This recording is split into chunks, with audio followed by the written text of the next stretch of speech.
Hi guys, welcome back to my channel. So, as you guys read in the title, NATO does not exist in this alternate dimension, universe, whatever you want to call it. And here we have the Soviet Union, and it's 1949 when NATO was formed in our universe. And they decide, well, there's no opposition, there's no real opposition, so might as well. They decide to invade Finland over here, and they also have made the Warsaw Pact a little bit earlier. I'm not sure when it was made, but probably a little bit earlier.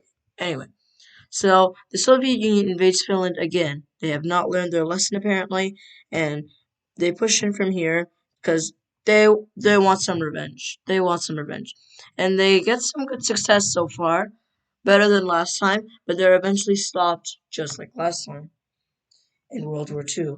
So, but this time they pull out something from their sleeves. They make a naval landing from Estonia and they push in from here. And this time the Finns were not expecting it. So now the Soviet Union pushes from the south and takes a lot of the more populated area of Finland. I think they took Helsinki, capital of Finland, and this makes the Finnish demoralized.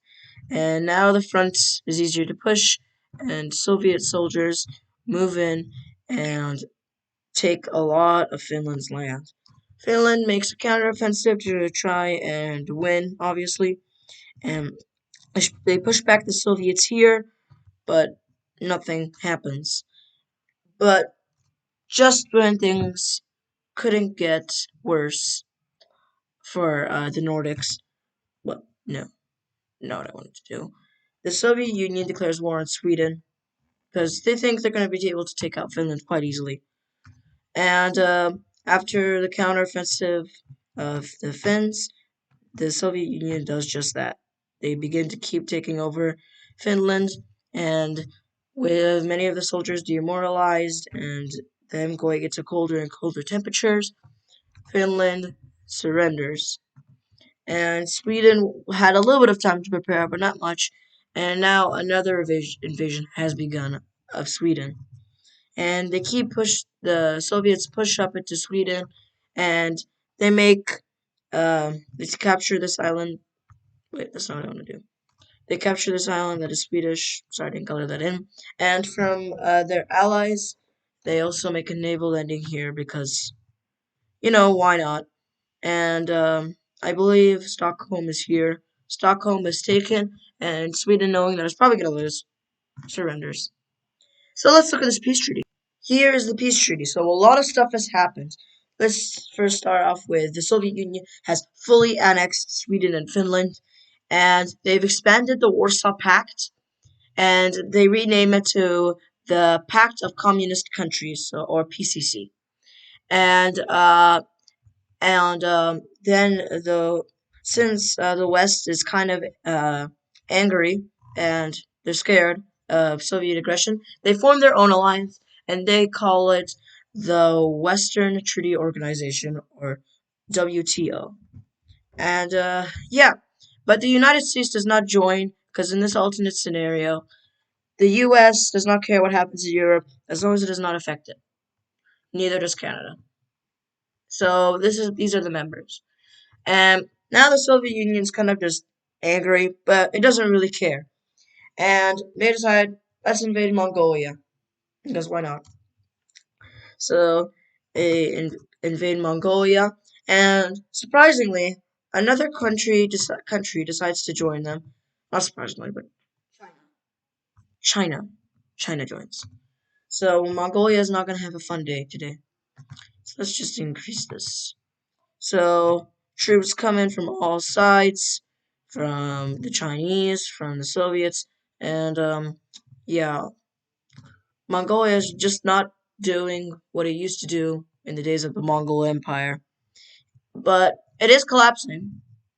So that's something. So after being pushed in from all sides and a lot of land being taken, Mongolia decides to try and make a counteroffensive, but they know they're not going to win. But just to say that we're not going to give up without a fight. So they push back a little bit here and here. They push back the Soviets and Chinese a little bit, but to no prevail.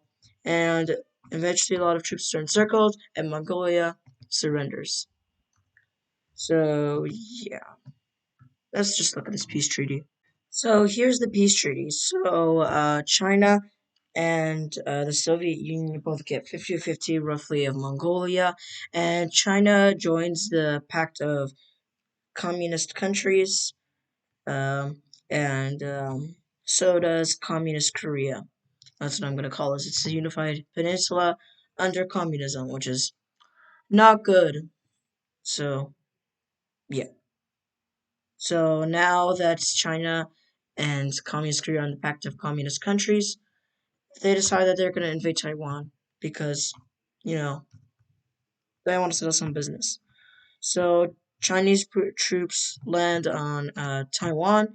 They invade from the north here, and they push in from all side from this side, obviously, and they're able to make some good progress on the island. But Taiwan does not give up without a fight, and it pushes. Remarkably, it's able to push back the Chinese quite well. Its troops are fighting for what they believe is China, and yeah, now the Chinese are basically getting kicked out. Another landing is made, and with Taiwan's troops exhausted, they can't really resist too much as many more Chinese troops push in. And eventually, Taiwan surrenders. So, I'm just going to do this right in front of you guys because I don't think it's worth me pausing. But, yeah, so Taiwan is now part of China, and now it is also part of the PCC, active communist countries. So yeah, now Russia and China have expanded quite a bit, and the world is terrified. So a couple more countries decide to join the uh, what did I call it? Western Treaty Organization. Italy decides to join, and yeah, but the Soviet Union warned the Western Treaty Organization if another member joins, we declare war. So now, oh, just as they said, no. Okay, never mind. I'm not going to switch the color. But just as they said, they decided to declare war on the Western Treaty Organization. And they were prepared for this. So Soviet troops push into Norway, and they're able to capture pretty much all the land within the first couple of days. And eventually, Norway surrenders. And the Western Treaty Organization was not expecting this, and its newer members are just like, what? They pushed into northern Italy, and they also decided to push in to Western Germany. And Western Germany was expecting this, was expecting this, but they weren't expecting these much troops. So yeah, naval landing is made out to Denmark, and Denmark is captured. And the Western Treaty Organization isn't looking too good. They capture all of Germany, push into France, and they even capture the Netherlands and Belgium. A counteroffensive is made in Italy to try and stop the Soviets, and it goes pretty successfully.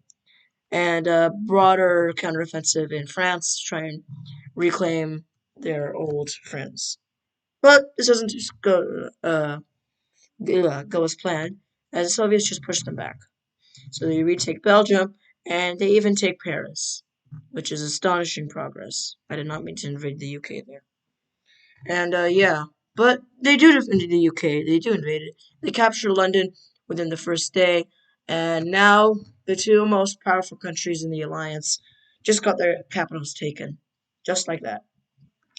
Italy, the invasion resumes, and yeah, they also push into France from here, even though there's mountains. I don't care. And France, unfortunately, is forced to surrender. Another counteroffensive is made in Italy because Italy is quite resilient here, but it doesn't do much. And eventually, the island of Corsica and Sardinia are also captured, and from there they make a naval landing and capture Rome, split Italy in half, circle troops, and they surrender. And with that, Italy also, unfortunately, surrenders. So not looking too good. and an invasion into Spain is made, even though there's mountains. I do not care. And even though it doesn't show it on this map, Andorra, poor Andorra here, just sleeping. So is Switzerland. But a lot of Spain is captured, and then lots of the new members just realize if they had just not joined, they could have prevented all this. But too late now. And now Portugal is also fully taken because they just wanted to. Spain isn't being invaded, and they've captured Madrid. And now the only two major powers that are left are Spain and the UK. The UK is forced to surrender as most of their population is taken. Same to do with Spain. So, Denmark and Iceland. So, yeah, let's find out what happens. Here is the peace treaty. So, first off, the Soviet Union gets all of Romania, and every country that was part of the WTO is forced to join the PCC, Pact of Communist Countries, if you forgot. And yeah, so now the Pact of Communist Countries is the strongest alliance in the world, and communism is quite dominant, at least in Europe and Asia. So, yeah, hope you guys enjoyed this video. If you did, smash that like button, like the Soviets smashed these countries. No offense to anyone. And, yeah, have a good morning, afternoon, or evening. Bye.